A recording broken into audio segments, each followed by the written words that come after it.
Hi, my name is Annick and I'm from Belgium.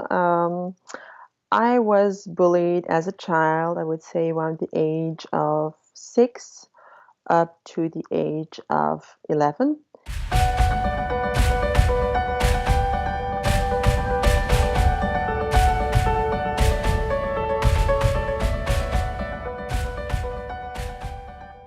So I had a hard time at that time.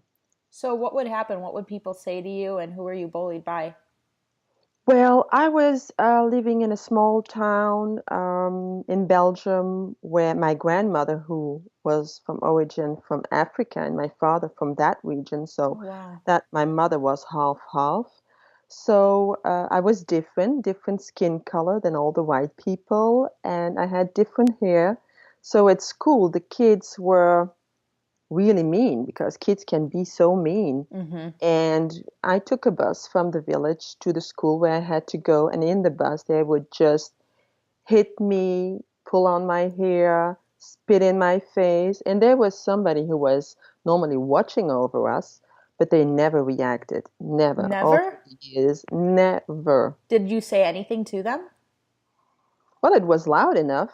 They could Mm-hmm. even take the measurement stick that you have, and they Mm-hmm. just hit me on the head, and I was crying, crying. And before I got home, I always made sure that nobody could see anything because I was living with my grandmother, and I Mm-hmm. didn't want her to get worried, Mm-hmm. etc. So yeah, that was Oh tough my God. times. So how did Yeah. that affect you in your day-to-day life, to go to school, or even how you were outside of school when it came to getting a job? How did it change the way you interacted with people? Well, as a kid, I had one or two friends Mm-hmm. there. And well, yeah, we played. They were not on the bus during that time. But I didn't like to go to school. Mm-hmm. It was terrifying for me to just get up every morning thinking about that.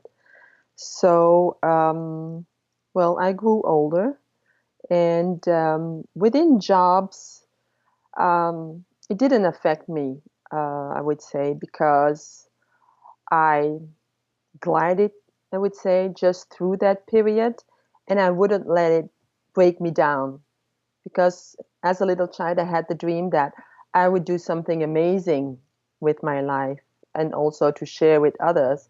But that period was, yeah, you're just in a black hole, but it's Right. not the end, even if you don't understand it at that time. So the years go by.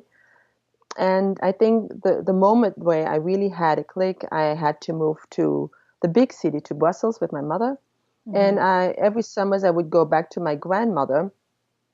And at one point, I was sitting in the garden. We were working, and there were some guys next door working on the roof, and they were whistling. I was there in shorts, and they were whistling. And I thought, oh, come on.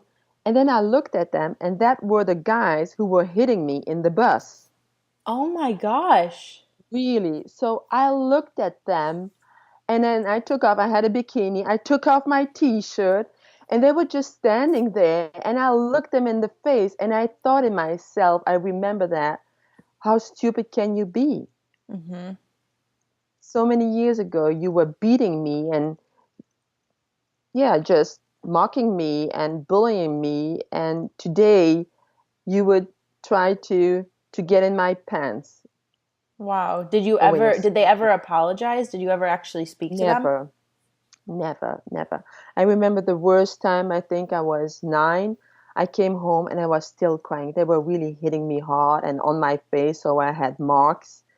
And coming home, my two uncles were home and they looked at me. What happened? From where did you come? And so I told them the story and they asked, how long has this been going on? I said, well, it's every day I take the bus, it's every day the same. So they said, well, now we're going to go to those kids. We're going to go. It was a small village. So Right. they went and rang at different bells. Where do you know that he lives? Oh, he lives there. They went to ring at every bell and to speak to the parents. Wow, that's amazing. That was really something. Did And that they change said, you're anything? coming with us. I think, well, it changed the fact that it softens. Yes, they wouldn't hit me anymore. But the parents got awareness because probably the parents don't always know how their children interact when they're not home. Oh, But definitely not. then it quieted down for me, and I could just move through life more easily. Wow, Yeah. that's incredible. I'm sorry you had to go through that. So, if you had to tell someone who was maybe going through that now one piece of advice that helped you get through it, what would you tell them? Well, you're just a kid at that moment, and it's hard, but if you can talk to somebody about it, it would be great. If you can, just find a little space in yourself. That's what I did. I played a lot alone and I had all kinds of internal dialogues, more monologues, Hmm. but that were always happy places where I played in my head. So, and it's a moment in time in your life, and life goes on and it disappears once you grow up. That's true. A lot of kids feel stuck because when you're in school, it seems like you're in school forever. But the truth is that it's such a short period of time in your life. Absolutely. And Yeah. it's hard to understand that when you're younger, but as you get older, You you don't. do realize You that. absolutely How did you you don't understand. know? And how did you cope with these things happening to you while you were a kid by just thinking about like the positives and that you would get Yeah. through it? Yeah. Just Wow. about the positives. I was making all kind of stories. Yeah, like in a movie. Yeah, it was all very positive, and I think that that gave me comfort and having a great bond and relationship with my grandmother. I Hmm. wouldn't talk about that because she would just get pissed, I believe. Hmm. But yeah, that's how I got through it. Yeah. Wow. Well, thank you so much for sharing your story. I really appreciate it. It's really brave of you. Thank you. If it can help anybody, I think it's worth it. I think it's going to. I'm looking forward to spreading awareness together.